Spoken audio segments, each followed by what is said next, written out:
Let's continue on and look at another possibility that we might encounter. 8x squared minus 10x minus 3. Observations? X's, leading coefficient's not 1, and nothing factors out. So I have to start factoring here. The other observation you might be looking at, let's see what happens. So let's look at our first step. Find all the values of first term times first term, which produces that. I have an 8x squared here.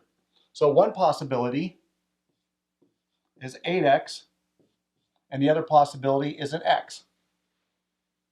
That's one possible way I can look at these things. I also have a possibility where it's a 4x and a 2x. That's also a possibility. And notice that's a little bit different than we looked at before. Before, we really only had one possibility of leading terms. Now I have two possibilities, but that's all right. Now that we know that, I'm not going to be surprised or shocked, and I think I actually can do with that. Okay, so that's step one. Second step is list all the factors of C. Negative 3, the factors of that are a negative 3 and a positive 1, and a 1 and a negative 3.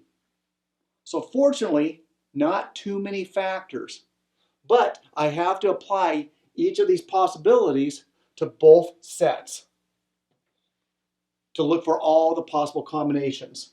So one combination is a negative 3 and a 1. The other way to look at it is 8x, move the 1 around. So plus a 1 and x minus a 3. So that's all the possibilities of this first one.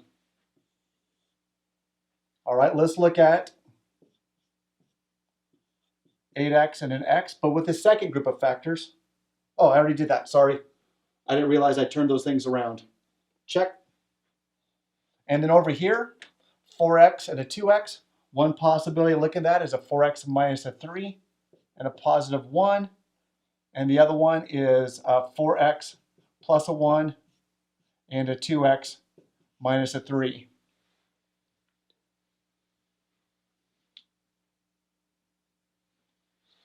Now I'm missing other factors there. 4 and 2, 3, 3 and 1. Oh, yeah. Sorry. Yeah, that's what I was missing. I thought something just did not look right. I should have wrote that as a negative 1 and a positive 3. Hopefully you guys caught that. I was thinking, wait a minute, there's more solutions I need to look here. So the other one is I have to look at an 8x minus a 1 and an x plus a 3 and an 8x plus a 3 and an x minus a 1.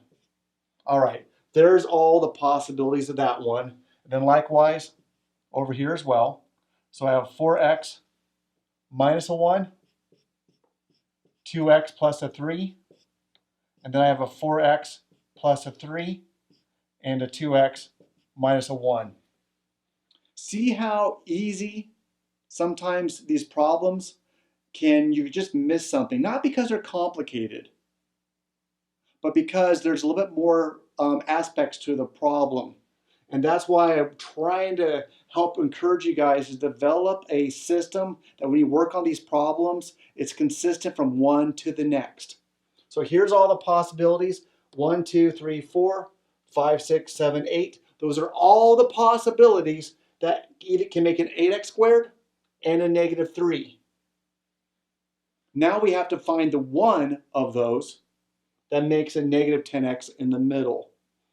Good thing is, narrowed it down to just a 8. Let's find out where we can get a 10 at. Outers and inners, 8 and a 3. No way to get a 10. So it's none of those. 20. Oh, this is 8 times 3, which is a 24 and a 1. No way to get a 10. Likewise, I have the signs reversed. Same things. Over here, I have a 4 and a 6. 4s and 6s. I can make a 10 if the signs are the right way. I need to make a negative 10 somehow. So let's see if that's a possibility. Outer terms, 4x minus 6x gives me a minus 2x. Not that one. What about this one? I have a negative 12. Oh, a negative 12 plus a positive 2. That gives me a positive or a negative 10x. There it is. There's my solution, or the factored forms for this particular trinomial expression.